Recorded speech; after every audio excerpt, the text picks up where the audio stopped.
So here's a story, Brad, that I don't think I've ever told you about Calgary Comic-Con. Yeah. All right. So this one now, it's a furry story. So I want you to know, Brad, right up front, I have no business or no problems with what suits people have sex in. So it's not that is not my criticism. So far, the stammering disclaimer is really revving me up for this. The stammering disclaimer. No, listen, everybody's an adult. We can all have sex in whatever wolf or horse outfit we want to have in. It's not a problem. But this story just delighted me about Chris Straub, though. So Chris and I were tabling at Calgary Comic-Con, and Calgary didn't have carpets down on their floor, on their convention floor. And there was a very nice furry that had come up for sketches the morning, and I forget what his name was, so let's just call him Bright Tail Moonstar or whatever. But anyway, the problem was he was a horse, and he had actual horseshoes on his feet. And it was a cement floor. So you'd be sketching and signing, and just off to your left, you would hear... and then you'd be sketching later today or talking, and then over on your right, you'd hear... Oh, my God. And so no matter what you're doing all day long... And eventually, the guy came back up to talk to us again, and it was kind of quiet at this point in the convention, and we just hear it getting louder and louder. And eventually, the guy walks up, and Chris, to his just an amazing moment, just goes, "No, no, no, I'm out, no." It was amazing. I never loved Chris more than in that moment. Oh my God. No, turn around. No, we've had enough. No, it was amazing. Shall we warm it up? Yeah, let's make this thing happen. Alrighty. Hi, everybody, and welcome to Comic Lab, the show about making comics. And making a living from comics. I'm Brad Guigar, editor of webcomics.com and cartoonist of Evil Inc. And I'm Dave Kellett, cartoonist of Drive and Sheldon and co-director of Stripped. And this week's hour of comics advice is made possible by your support at patreon.com/comiclab. And Dave, how you doing? I'm doing well, and I'll tell you why, Brad. We are up to 92 5-star ratings on iTunes towards Drunk Comic Lab. This is an exciting moment for all of us. We're fewer than 10 away. We are fewer than 10 away. That's mere 8 cartoonists that have to get up off the couch and put their PlayStation controller down and walk over and click 5 stars on iTunes. Going back to the well of Catholic guilt, aren't we? One never leaves it, Bradley. One never leaves it. No, one never does one? And in other good news, we're up to 126 patrons on Patreon. So even though there are literally thousands of you listening, again, going back to the guilt, even though there are thousands of you listening, we're up to 126, which is our highest point yet. So it's great. But anyway, I have to say, 126 for 2 months of growth is not 2 months of a show is not bad. We're really overwhelmed by the support you guys are showing. It's really tremendous and makes us feel really good. So thank you for that. I have to say, I was actually having a bit of a downer day yesterday, and I happened to look through the kind words, the reviews, and the reviews were unnecessary. Unnecessary in the sense that we didn't ask for them, but people wrote really nice things on iTunes, and I just want you to know that that meant a lot to me in a down moment yesterday. So thank you to everyone who's written a nice review of the show. That was very kind of everybody. That was super, super great. And I think, Brad, if I'm not mistaken, we have a $50 sponsor of the show today for Patreon. Am I right? Speaking of Patreon backers, yes, this is a show that is sponsored by one of our Patreon backers. And here's what we want you to know about that. If you'd like to host your own webcomic without learning any new code, then you want the Grawlix Content Management System, currently running a crowdfund campaign on Kickstarter. And here's where you can go. He took our advice, Dave, and set up a domain to just forward for his Kickstarter campaign, which I think is really, really great. It's GrawlixCMSRevival.com. Now, Grawlix is spelled GRAWLIX. So it's GrawlixCMSRevival.com. What this is basically is it's if you don't want to do a WordPress site. This is a special content management system to replace WordPress, and it was built primarily for webcomics. and it fell out of development. And this sponsor of the show wants to get the money to get it back in operation again. So if you'd like to help make that happen, it's GrawlixCMSRevival.com. And he's part of the Comic Lab Patreon backers. So by all means, give that a look. That's great. And we'll be having that one at the close of the show as well. So, Yes. But in fun news, we also, Brad, as you know, the $10 level allows folks to send in audio questions. Yes. And I have to say, this is one of my favorite parts of the show, simply because it's fun to have questions, but it's even more fun to have it in people's voices, because you get to hear the tonalities and the moods of their question. So without further ado, if it's all right with you, Brad, I would like to warm it up with the first question. Go right ahead. You hit the wrong button, didn't you? I hit the wrong button intentionally. You got two buttons up there, Dave. I got two buttons. It's like I'm like a monkey with a button. Come on, hit the right button, monkey. Oh no, the monkey has a finger in his nose. All right, here we go. Here's the question. Hey, Brad and Dave, it's KR Hinton again. So I wanted to get your gentlemen's thoughts on the tall scrolling format for comics, like you see on Webtoons, for example, where the creators actually formatted the comic to be, scrolled through. Do you think it's worth it for, say, a long-form dramatic comic to go ahead and have both a traditional comic page format and for that creator to also then build a scrolling format, for when they update or when they have new chapters? Dave, do you want first crack at that one? I would. First thing I want to say is right now there is a 5th century monk going, "The scroll is making a comeback, baby." I just think it's hilarious that nothing new or nothing old is new again, or what's that phrase? Oh my God, what a stroke moment. Everything old is new again. To me, it is so funny that, like, when did we go to the Codex book? It was like 4th, 5th, 6th century, something like that was invented. And the scroll lost all power, or most of its power in human culture, aside from, rabbinical Torahs. There's an occasional one that's still a scroll. Yeah, and the town crier always used a scroll. The hear ye guy always had to have a scroll. That's right. And there's certain presentational things in Japan that still have scrolls. But for the most part, the scroll took it on the chin for about 1,000 years there. So I'm delighted to see the scroll making a comeback. And I have to say, if we were doing this podcast 8 years ago, 10 years ago, when advertising was king, I would have said, "What are you doing with this scroll thing? This is ridiculous. Split those pages up. Right. Get those people clicking." And but now that advertising is no longer king, and frankly, now that a phone allows for such pleasant scroll reading, or an iPad allows for such pleasant scroll reading, I am 100% behind this new scroll move that people are doing. Mm-hmm. That sounds like such a grandpa. This new dance move that the kids are doing. This scroll move that people are doing. I sound like a local broadcaster. They're calling it the scroll. And it could kill your children. Tune in at 11. Yeah. Kids are doing the scroll. Tune in at 11. Is your son scrolling when you're not looking? Is your son scrolling? Oh, Roger, our son is scrolling. No son of mine is going to be scrolling. My son is not a scroller. God damn it. Let me get this belt off. Hold on. Roger, he's out scrolling in the garage. No, he's not. He's been out there for 25 minutes, for crying out loud. What's he doing? Scrolling? Holy I told you to mow the lawn. Have you been scrolling in the garage? God damn it. What's happening out there? My name is Clyde Jensen, and I'm a scroller. Oh, boy. Who knew we could have a 2-minute run on scrolls? This is amazing. So, Brad, what are your thoughts on scrolls? Oh, I just want to underline the fact that what you said there, it's really important to understand. You said when advertising was king, and that's the key words there. You have to know the why behind your doing stuff, right? And the why that webcomics was set up in what we call the traditional webcomics publishing format was because it was done that way to maximize advertising. It was all about the ads.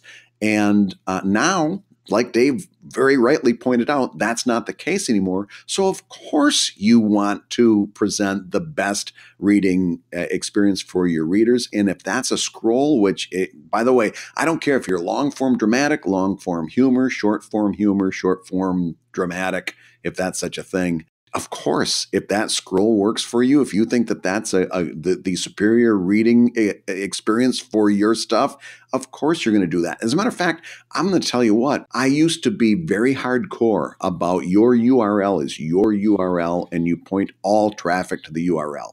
And that was, of course, because of ads as well. Now, I say mirror that comic in as many different places as you're comfortable with keeping up with. In other words, don't do so many that you're spending an inordinate amount of time uploading stuff to 5 or 6 different sites. But the one that our question writer referenced, which is Webtoons, I'll tell you what, if I could get that reading experience on my site, I would do it in a heartbeat.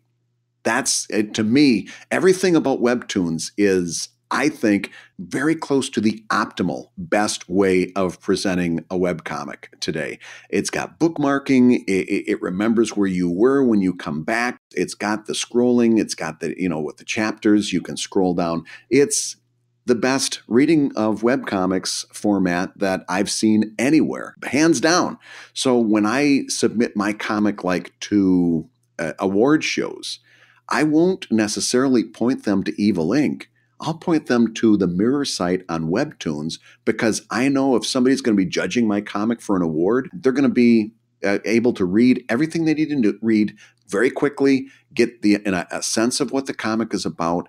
It's the superior reading format as far as I'm concerned. Well, so now let's also talk about potential drawbacks. One of the reasons why religious scholars and scholars went from the scroll to the codex book was you couldn't index and you couldn't mark a page. Mm-hmm. You know what I mean? So you couldn't say, go to this spot. You'd have to go searching for it in a 10-meter long scroll.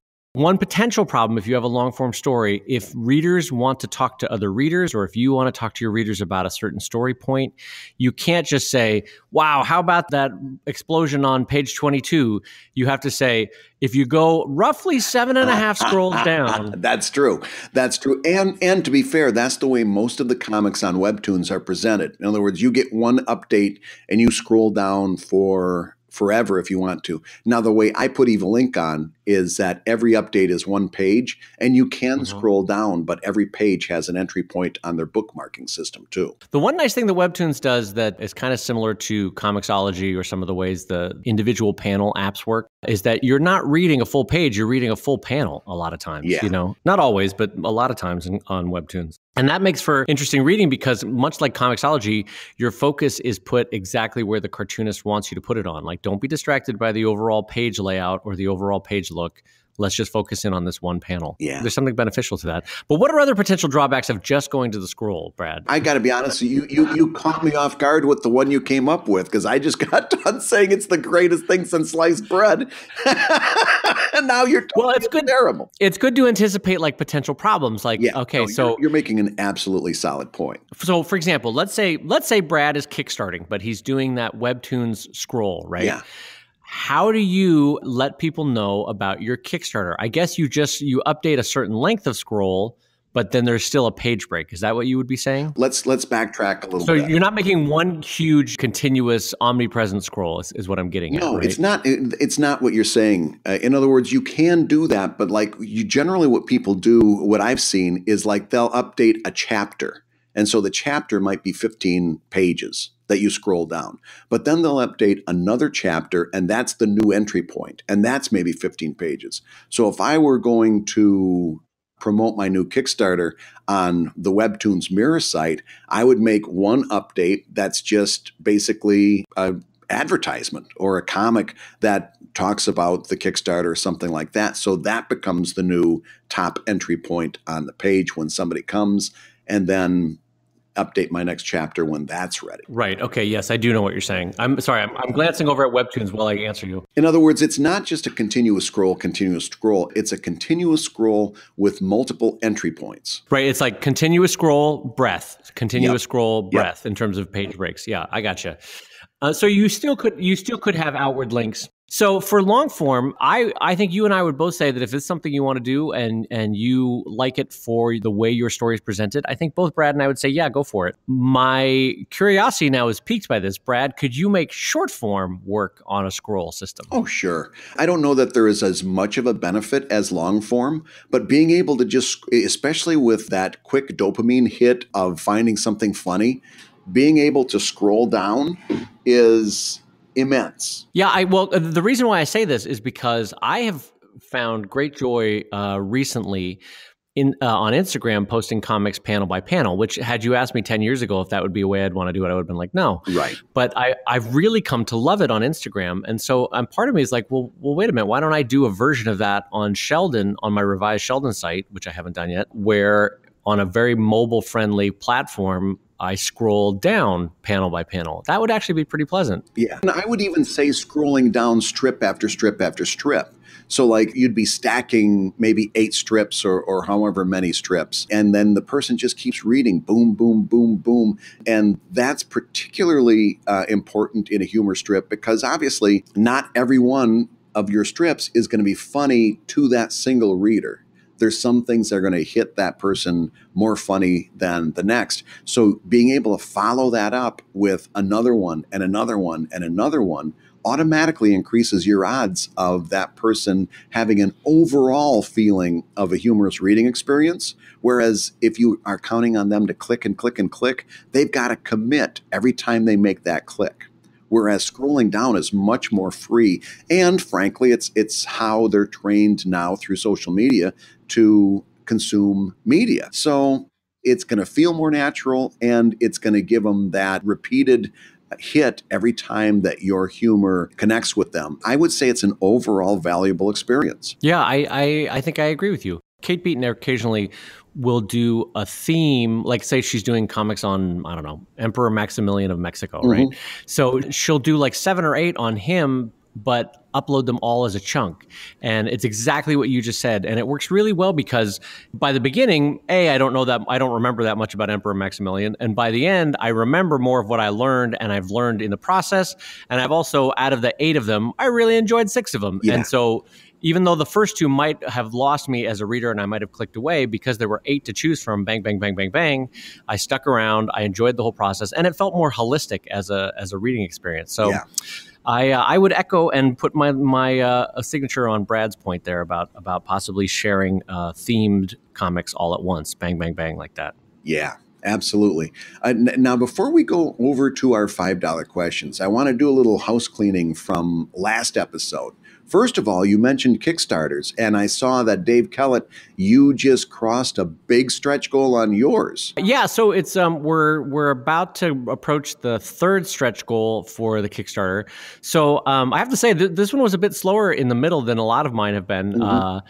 And that might be because I've been distracted with the house move. I don't know. But anyway, so it's going to end up at a nice, comfortable spot for the book. And I'm happy with where I would mention it's on newpugbook.com. So you can see where it ended up, I think, by the time this show airs. What's funny, and you will appreciate this, Brad, but I do want to correct this. The other day, we were talking about something to do with Kickstarter. And I was like, yeah, I think I'm coming up on $500,000 on Kickstarter.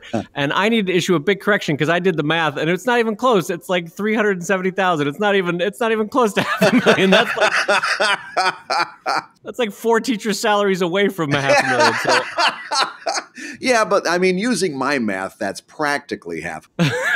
Well, it's funny though how in your mind, it's a very human nature moment. And I want to be humble about it. That in my mind, I was like, surely it must be nearing $500,000. Nope, not even close. Yeah. It was 370, not even close. So now you mentioned that this is probably going to be closed by the time the show hits our readers, but are you using Backerkit? I am not. Oh my God. I don't. We need to talk. Do we? Because I don't. Okay, so the one thing is I don't appreciate their hard sale with like the 19 emails while you're kickstarting.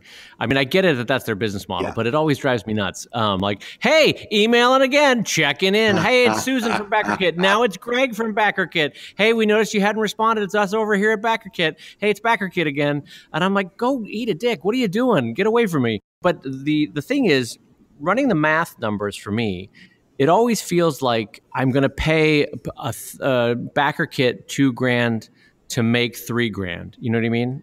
Well, Correct me if I'm wrong there. You're wrong there. Okay. I forget how much it costs to sign on with Backerkit, and I don't want to make up any numbers, but it wasn't prohibitive. And then they take a little slice out of anything that you sell through Backerkit, of course. But when my Kickstarter ended for the After Dark group of books last year, in the first 2 weeks after the Kickstarter closed, I gained an extra $2,000. Okay, and then but do you remember how much? Like I'm virtually certain that if you looked at the numbers, you owed Backerkit somewhere between $800 and $1,300 of that $2,000, right? I hate to start like clicking around because I'm already signed up, so I don't know what it costs anymore. Can I tell you though? I like the image of you like nervously clicking around, like dabbing your forehead. Well, hold on, let me look at these numbers. Hold on, click. Hold on. I've got my calculator right here. I remember like I ran the numbers once, and maybe this is just me. Maybe it's just I'm a fuddy-duddy about it. But it's like I've already been bugging people for 30 days to do the Kickstarter. If they didn't want to do it then they can wait for the book to come out and get it from my store. To me, the value add of what Backerkit gives me for their costs involved never seemed that tremendous. I don't know. Okay, so here we go. The essential kit for Backerkit is the lowest one. It's a $200 setup fee, okay, and they take 2% of your campaign funds, which was a little bit of a bite, and then 5%. Wait, overall campaign funds, like your Kickstarter campaign funds? Oh, they can go take a walk. See, that's what I was talking about. I'm telling you. Fuck off. No. I'm telling you, I since I closed out that entire thing, I've made close to $4,000 through Backerkit. I'm going to do the math on this. What was the overall kick? I don't want to do this during the show. Never mind. We're going to figure this out. We're going to come back and do this later. Well, yeah, because maybe you'll make a liar out of me. That Evil Ink After Dark was. I asked 12 and I got 28,000. So you have tried to convince me of this. Corey Cassoni tried to convince me of this in Seattle ones or Portland ones. Somebody else tried to convince me of Backerkit. And every time I run the numbers, I'm like, I feel like I'm paying them 4 so that I can make 5. Yeah. Is what it feels like. Yeah. Maybe. And I don't know that. I guess what I'm getting at there is that emotionally, I didn't want to be directing people. I don't want to get them used to going to Backerkit for my stuff. I'd rather them go to my store for my stuff where my margins are much larger.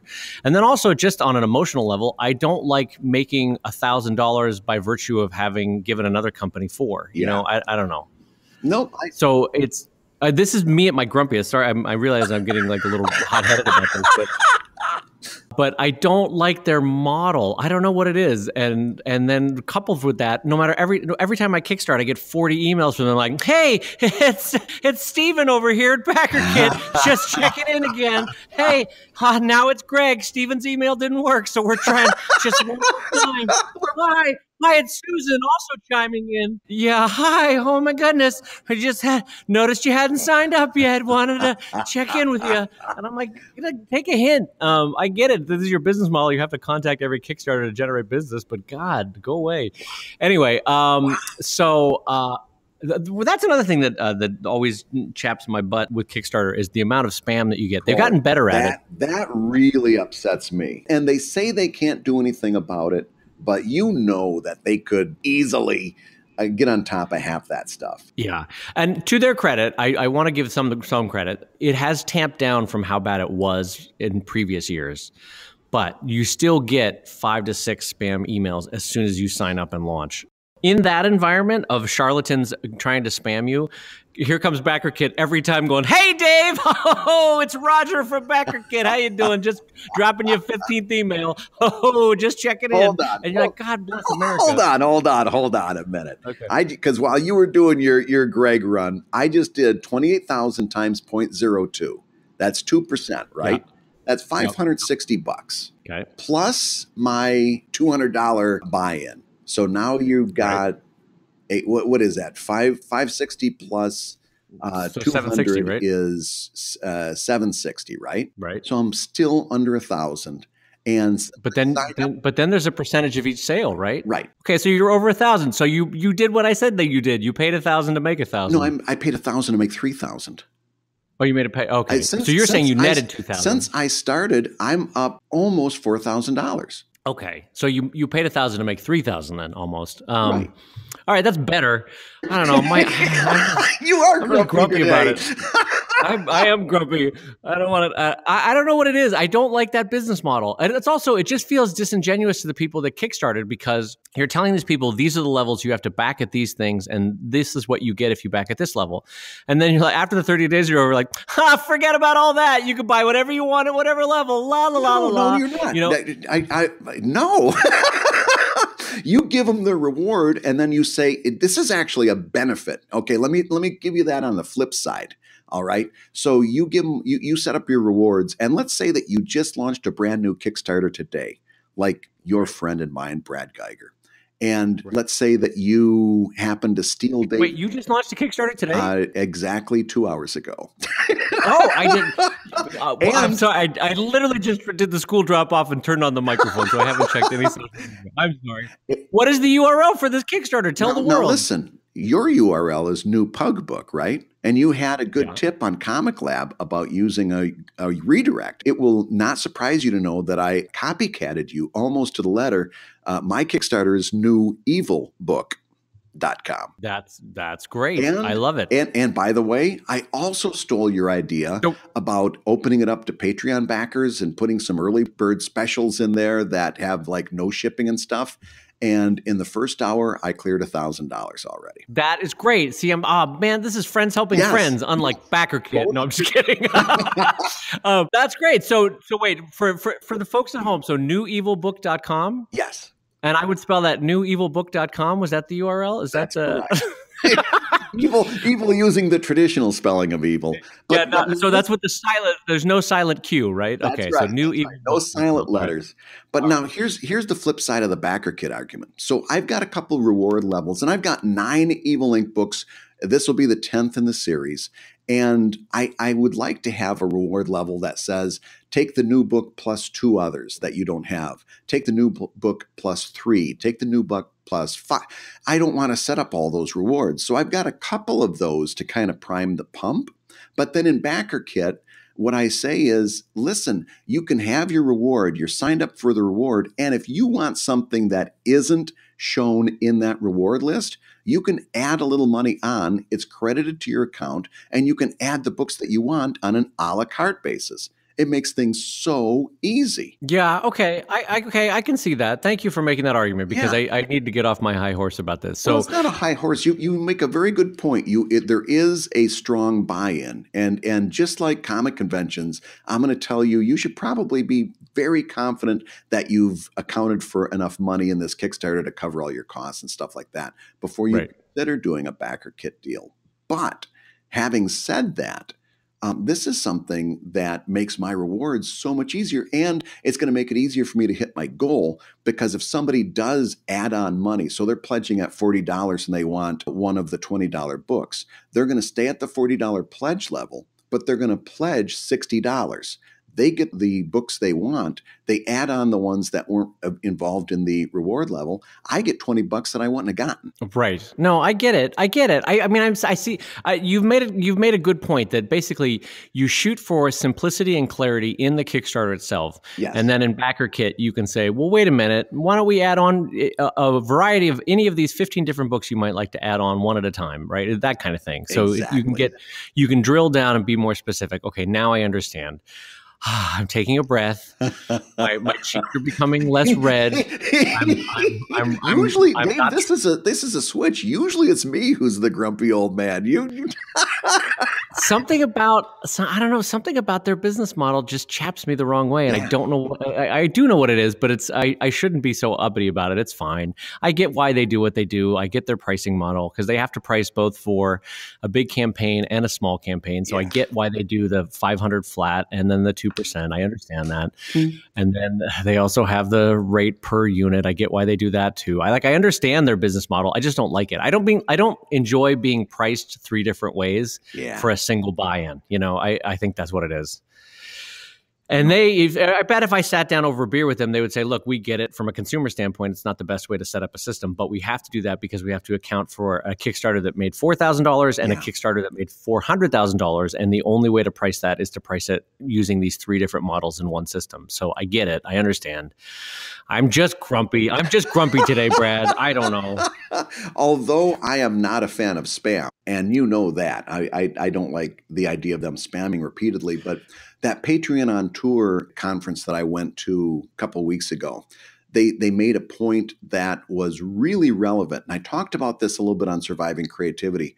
As a matter of fact, I talked about some neat things they've got coming up in their merchandising fulfillment and a little bit of gossip. So listen to the most recent Surviving Creativities for some more information on that Patreon on Tour. But what they were saying was somebody has to hear a call to action on average 7 times before they make a move. So you're saying if someone wanted to go to newevilbook.com, they would have to hear newevilbook.com 7 times before they went to newevilbook.com? For newevilbook.com, in order to get the great rewards that are valued there on newevilbook.com, we would need to say newevilbook.com like 7 times this episode. That just seems like an excessive amount of times to say newevilbook.com for people to enjoy the value and the good quality products at reasonable prices that they could find at newevilbook.com. I think that was 7 right there, if not newevilbook.com. we just go and done, and then the podcast turns off. But in other words, what they were saying there, it wasn't necessarily about spam email, but they've got a lot of creators that feel as if they are mentioning their Patreon too often on social media. It's like, oh, it's all I talk about. They don't realize that the people that are following on social media don't receive every one of those messages. It's not as repetitive to them as it is to you because you're the one typing all this stuff out. But they said, listen, somebody's got to hear this stuff 7 times before they make a move. And I would say that I certainly don't try to defend Backerkit's email campaign, but I can understand it because they're dealing with those same numbers. They got to hit you at least 7 times before you consider. Yeah, and again, you got to. This is where my Catholic guilt kicks back in, and I go, all right, I understand. They're just trying to run their business, and they're being nice people, and I was a meanie. So yes, I'm mea culpa, mea maxima culpa. I get it. Anyway, I get that business model, and I understand it more too because also to their credit, to Backerkit's credit, I hate myself right now at the 29-day point because I feel like I'm mentioning the Pug Kickstarter all the time. Like you literally start to be like, I'm annoying. I hate myself at this point. Like I'm mentioning on all these different platforms. But to Brad's point, when the Kickstarter ends 2 days from now, I guarantee you for the next 3 weeks, I'll get emails that say, oh my gosh, I just found out about the Kickstarter. How did I not hear about this? And I'm literally pulling my hair out because I was like, I was so annoying on every social media platform for 30 days. How did you not hear about this? Can I give you something as a friend, and I will say this with abject honesty. Sure. A week ago, it occurred to me, the thought crossed my mind. I was scrolling through Twitter, and I thought, geez, Dave really isn't promoting his new Kickstarter very much, is he? I literally had that thought, and I follow you. I look. In fact, I react with you so often that when you do make a post, I'm more likely to see it because of Twitter and Facebook's algorithm. I actually had the thought that you weren't doing enough promotion because I hadn't seen it as much. That's fascinating. Okay, so let's have an intervention moment. So what? I thought I've been mentioning it on Twitter twice a day. And on Instagram once a day, both in the Insta story and on Instagram. And then on my site, every comic has had an embedded image underneath it about me, a cartoon version of me talking about the book. Yeah. That cartoon version of you has very good hair. You fuck off, I guess.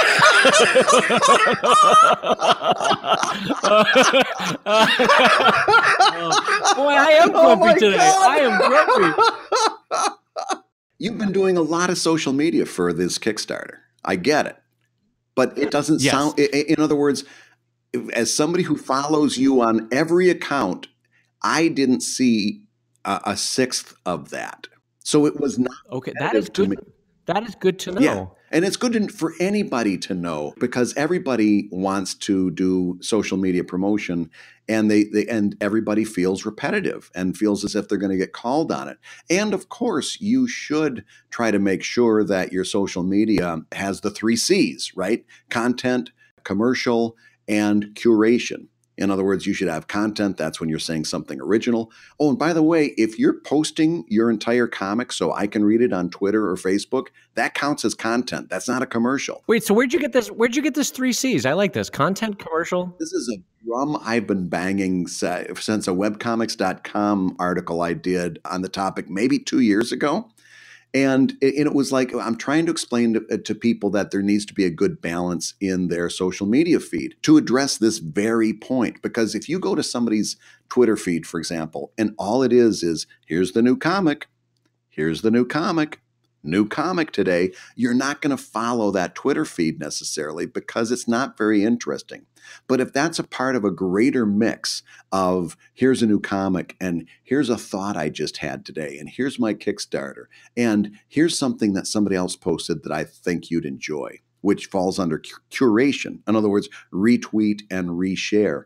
Those 3 things make for a really healthy social media feed that people want to follow. And it's all 3. It's content. That's where you're thinking of something original to say or post on social media. Commercial, the stuff that you want to do because you get money or rewards for it. And curation, where you just share other people's stuff.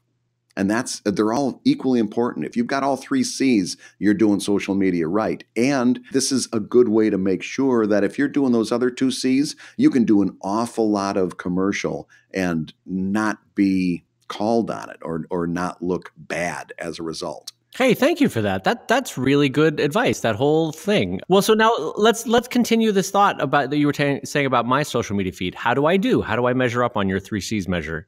You do great. You do okay. Very good. I would say one thing I don't see you sharing as much as maybe I would expect, but in terms of balancing content and commercial, you do great. Wait, sharing is the one where someone else has tweeted something and I retweet it? Is that the idea? Yeah. Well, the one thing with and it's a tricky balance, because there's a lot of things that I would want to share, but with Sheldon, there are some kid readers and stuff, so I try to balance it out, you know. And you have to be very careful. In other words, I would never expect you to share an Evil Inc. After Dark Kickstarter, because that's totally inappropriate. Was that the one for newevilbook.com? Was that the one you were mentioning? No, that's not an After Dark book. That's a public-facing book. I just wanted to say newevilbook.com again. I appreciate that. So it's but maybe I don't. Maybe I'm not giving enough. Brad's telling me I'm not giving enough in bed. All right, that's fine. I get it. Oh my God, you are. No, I'm not saying that. I'm saying that that's one way that here's what I'm saying. If you increase the amount of curation, you can also increase the amount of commercial without getting stung. Oh, I see. Right now, you have a very good balance. You have a good balance between content and commercial. If you wanted to justify getting more commercial, you could add some curation, and then it would all balance out. You could have more commercial, and it wouldn't feel like more commercial. I see. So when there's content and what was the one that was sharing? Curation. Okay. So if I have those 2, basically those are the 2 that balance out against commercial. So if I feel like I need to up my commercial during a Kickstarter or a Patreon drive or a new book sale, all I need to do is, you're saying, is since I have a limit on how many comics I can create, I just up the curation amount. Is that what you're saying? That's right. Gotcha. That's okay. Right. That's great advice. And then, of course, content, like you had a really clever one today. What did you tweet just this morning? It was very clever. I don't even remember. I genuinely don't remember. Let me look. Okay. But anyway, it doesn't only have to be a comic. It could just be a thought that you're sharing on Twitter. Anything that's like, hey, I stopped at the store and bought milk today. You know, those kind of tweets are technically content. Yes. Sorry, I was looking at my Twitter. What a terrible... I had no good points this morning. It was something about books or something. At the risk of derailing the show, you do a very good job of not only posting the comic in there, but also posting things that are genuinely fun to read or funny or interesting. Right. Well, thank you. That's good. I think Yes. I think you do. Now that I think about it, and especially in light of your three C's, which I think is a great way to look at it, you do a great job of curation and a great balance between the three. Frankly, is what I was trying to get at there. Well, thank you. And I think your hair is nice. Oh, but not as nice as the way I draw it. What a muttly All laugh! right, listen, That was such a we got to muttly start laugh. answering questions. We're falling behind. We're 45 minutes in and we haven't gone to the first question, have we? Oh my God, this is a train wreck. Significant chunks of this. All right. So listen, let's do a question. Here's Yes. one. It comes from one of our $5 Patreon backers, and this gentleman writes, I have an all ages comic that has done better in print than on the web. I live on the wrong side of the planet. He's from Australia. And I want to go to an American convention to promote it. And I'm wondering if you could choose only one American convention, which one would it be? Considering every convention has a different audience, which is the best if you can only go to one, Dave Kellett? Oh, this is tough because I don't think any of our answers will be what he or she wanted, is my spidey sense on this. So my advice is, let's try to work backwards. So I think he said he's bigger in print or more successful in print than he is on web. He's from Australia and he wants to do an American show. So there's a couple hurdles that immediately come to mind. So he probably wants to sell print collections in the United States at a comics convention. That means that if he's indie or self-published, he will have to ship books from Australia to the United States. And there's very few trade routes that are more expensive than shipping 40, 50, 150 pounds, 200 pounds of books than from Australia to the US or the US to Australia. Incredibly expensive, even if it's in your luggage. And regardless of which way you go, because of the trade pacts between Australia and the US, I'm pretty sure you have to declare it in a way that you don't have to declare it sometimes with other border crossings, like in the EU. So Australia, you're going to have to declare it on either on shipping or when you're bringing it in your luggage. So that's going to be a ding. You're going to have to carry a couple 100 pounds of stuff, that 18 whatever hour flight. And then when you get here, I don't know what the current dollar to dollar exchange is right now, but I can't imagine. I just, my immediate sense is, oh God, don't do this because it's going to be really expensive and you're not going to make any money in the US. But I understand wanting to break into what is ostensibly the largest English speaking market in the world. I understand that completely. But my immediate suggestion is A, don't do it, and B, angle to get invited as a guest if you're going to do it. Like figure out whatever show you want to do and figure out a way to get invited as a non-paying guest so that you can table for free to cross out some of your costs that you're going to get from a really expensive flight, really expensive book shipping, and really expensive hotel stay. Brad, what are your thoughts on it? Listen, take shipping out of it. Okay. Let's pretend that shipping books can be done with a magic wand. So we can take shipping books out of it. If all he had to worry about was that flight from Australia and back and hotels and food and a convention table, he'd still lose money on the deal. And we both know it. That's an expensive flight. There's no way he's going to do that good where he's going to make a profit. So this is a really bad idea. Now, let's not leave it there. Let's solve the underlying problem. He sees in Australia that his books are doing well in print. Maybe not so well on the web, but he sells really good. And he knows this. His experience comes from this because they sell at his convention appearances. So of course he makes the logical leap. Maybe I should do a convention in America. I say make the next logical leap that you don't necessarily need to do a convention because of the costs. But if you wanted to experiment with a print offering in the United States market, your next Kickstarter should be to print your next book or a small series of books at a printing plant in the United States, or if not the US, then Canada, where the shipping is going to be much less, and find an outfit like maybe a Topatico that would become your distributor. So you fund your Kickstarter, you have it printed over here in North America, you have it shipped not to your house but to a distributor in North America, and then they handle all of the North American sales. Of course, they're going to take a cut, but it's way less than I think you'd be facing shipping this stuff back and forth from Australia. Yeah. So I have additional thoughts. By the way, Brad's points were very good. Another option that I could imagine someone doing from Australia or New Zealand or somewhere in Oceania is you could also have Amazon do or not Amazon, but what is it? What's the difference with 4-color printing? And what's the other one? The laser printing, right? The quicker, my mind is digital printing. Thank you. You could have, because digital printing in the last 5 years has gotten very good.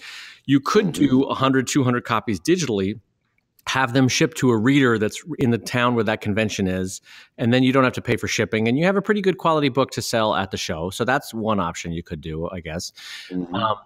But I want to step back for 1 second and talk to you about the potential to grow your readership, because maybe Brad and I have it wrong, and maybe your readership is exhibiting on your servers that they're 95% from America and 5% from Australia, in which case you're like, I got to get to America. And I can see that happening. We've had similar stories with other cartoonists where it's like, my audience is in America. I've got to get to America. So I understand this.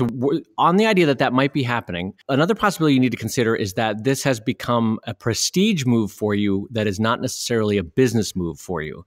And what I mean by that is that somehow in your mind, this has become like Big Bird going to New York to break into public television, or the Muppets going to Los Angeles to break into movies, is that it might not be the smart move for you. It's just an emotional move for you. You're like, I want to go to New York. I want to say I went to America and sold my comics in America. And I understand that, because for me, there is, even though I know financially it's a disaster, New York Comic Con still holds that appeal to me. It's like, I'm going to go to the Big Apple and sell my comics, and look at me. Skippity-doo, I'm making a career out of this. But every time I've done New York... Skippity-doo. What? Skippity-doo. I was trying to be like an Iowa farm boy going to New York. I'm going to make it in the big city, Pa. Come on. Yeah. Skippity-doo. Yeah, if you jump into a New York City cab and say skippity-doo, they're going to take you the long way. You're not going to get the most efficient route on that cab, Brad. Hey, I'd like to get down to the comic convention, please. Wait, why are we going via the Bronx?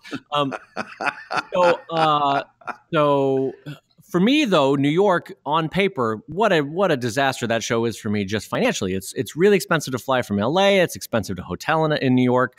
I have to pay a bunch of union fees to get the books physically into the building unless I do some subterfuge. Yes. So it's just an expensive show to table at. So even though there's a bright lights, big city aspect to going to New York and I'm going to sell my books, and oh boy, look at me. I've had to learn that that's an emotional decision and a prestige decision and not a business decision. And so I don't exhibit there anymore. And a part of me wants to really know more about this, because as a friend, I feel like this might be a prestige decision for you and not a business decision. But I may be wrong. So let's assume for 1 second, Brad, let's try to answer his question.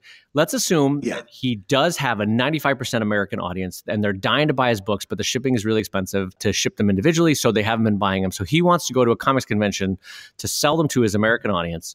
He's going to do digital printing, so he'll print them here or not instead of shipping them. Might be a good option for him. He gets here. What show should he do? Should he do Emerald City? Should he do San Diego? Should he do New York? Should he do TCAF? Should he do I don't know. What other ones would you say? Well, so let's drill down just one more item deeper. He does an all ages comic strip, and I know his comics, so it's about a little girl, okay, right? And it's kind of an all ages slice of life type of thing. It's not a cape comic. It's certainly not action adventure. So here's the deal. Like the two obvious ones, let's do the process of elimination. The two obvious ones are San Diego and New York City because of the size of the audience. My reading is that that's going to be a big audience, but there's going to be very few of them interested in an all ages comic. So I'm going to eliminate them right off the bat. Now let's go to the smaller comic conventions that are still real solid shows. Now you've got Emerald City, Heroes Con, Baltimore, and TCAF. Man, I just don't know. See, now here, all of those are solid shows. Right. Which one would I suggest that he goes to? Well, you're going to have a smaller pond, and so you're going to have a smaller overall take. But which one is going to give him the biggest percentage of that smaller pond? Right now, I would be going back and forth between Seattle and Baltimore.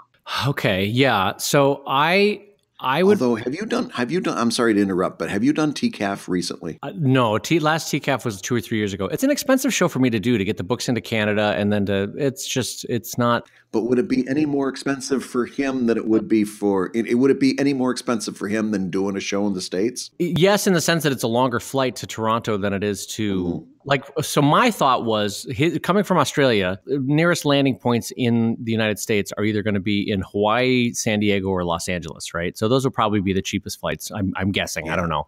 Yeah. But San Diego Comic-Con, is not going to get in, and it's going to be too expensive anyway. But I have to say that San Diego Comic-Con as a family has another con called WonderCon, and it's actually taking place this weekend. Oh, by the way, I'm going to be at WonderCon. I should have mentioned that. Are you really? Yeah, I'm going to be at WonderCon. Wait a minute. I thought you were only doing 2 shows this year. What happened?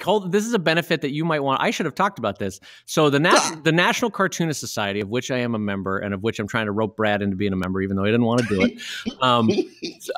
Now the National Cartoonist Society now offers free boothing at like 10 different conventions around the country. So New York Comic-Con, San Diego Comic-Con, WonderCon. I think they're going to have Emerald City. They're going to have TCAF.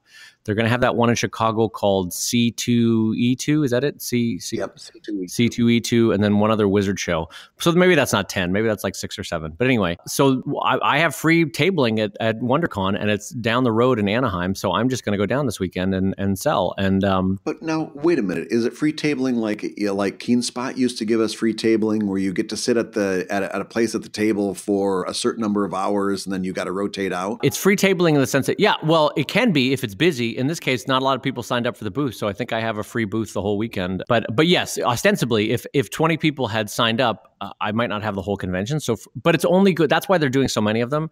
So the NCS, they're going to have, like, if you're a Philly person, if Brad is, and the show is in Philly, and the NCS has a free 20 by 20 booth, or island rather, Brad could have 5 feet of space or 8 feet of space all to himself for the whole weekend, or perhaps just a section of the weekend. But yes, that is a possibility. And without sounding like a grumpy old man, I do want to point out this. The reason that I had a membership and then let it lapse was because I didn't feel I got anything for my membership, yes. Right? And that's always been... And a totally fair critique, by the way. A totally fair critique. Yeah.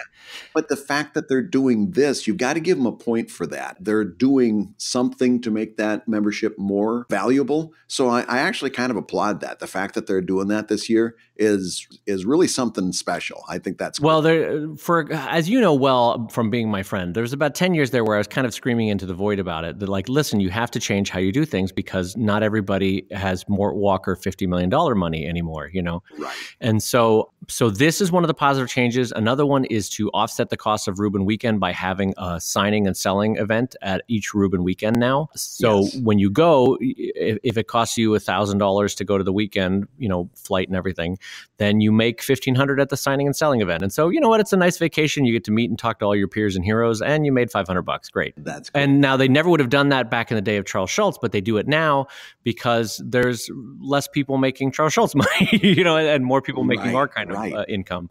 Anyway, back to the question. So WonderCon, I wanted to just say it has been a little bit changeable over the last couple of years, because it was in San Francisco, and then it was in Anaheim, and then back in San Francisco, back in Anaheim again. From everything I can tell, it's now permanently an Anaheim show, which is in Los Angeles. It's where Disneyland is.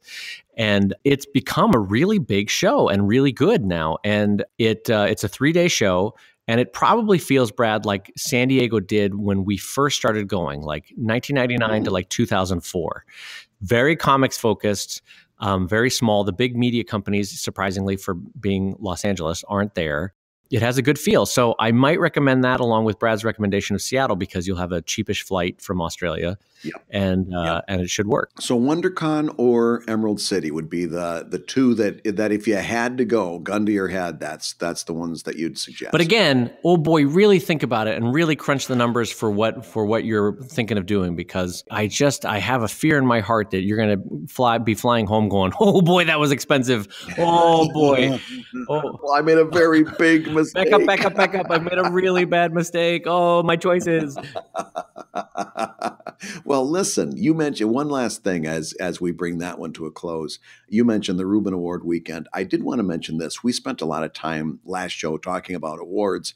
And then after the show went up, the Ringo Awards opened nominations, and I realized that we hadn't mentioned them. And they're they've got a warm spot in my heart because when Read Expo bought the Harvey Awards a couple of years ago, they didn't seem to do anything with the Harveys. The Harveys kind of disappeared. Last year, they had like a Lifetime Achievement Award or something at the New York Comic Con, but it wasn't the old Harveys. And I always liked the Harveys. I attended the Harveys several times in different capacities because I was always at the Baltimore show, and I genuinely like them. I think the Ringos seem to be run by the same people, or at least have the same kind of sensibility.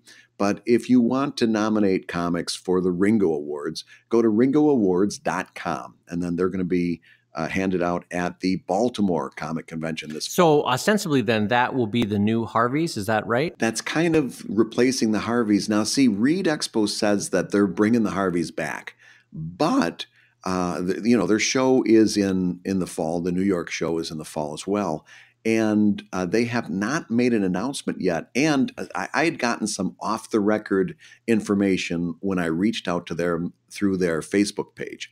And I said, can I share this information? And they said no. And I said, that's fine. I'll dummy up because I want to know where the award stood. And I still don't know. In other words, when I say that I think it's disappeared, that's not based on that off-the-record conversation. We talked about something different. But I went back to that Facebook page and reached out a second time, and they've disconnected their messaging since then. So now that when I see that, then I think maybe they're going dark. That sounds like my high school dating career now is what that sounds like. Just ghosting Dave Kellett. I get it. All right, Susan, we're done. Ghosting Dave Kellett would be a good movie. Ghosting Dave Kellett. There was about 5 or 6 years there where there was a lot of ghosting of Dave Kellett, but that's all right. Well, listen, Dave, I feel sorry about the ghosts and all, but I do have to tell you that you've been listening to Comic Lab, the show about making comics and making a living through comics. Oh, well, then in that case, your hosts have been the always avuncular Brad Geiger, the editor of webcomics.com and the cartoonist of Evil Inc. at evil-comic.com and the Kickstarter newevilbook.com. Thank you. And the huggable, lovable, squeezable Dave Kellett, co-director of Strip and cartoonist of Sheldon at sheldoncomics.com and Drive at drivecomic.com. And, you may be too late for a new Pug book, but maybe if I talk him into Backerkit, we'll have a URL to talk about later. Well, and the Comic Lab theme song is used with permission from our good friend Andy Creighton at theworldrecord.net. Comic Lab is made possible by your support at patreon.com/comiclab, so we'll go ahead and say that twice, patreon.com/comiclab. And this week's $50 sponsor, Brad, will be mentioning one more time. If you'd like to host your own webcomic without needing to learn any code, then you want the Grawlix Content Management System. That's Grawlix, Grawlix.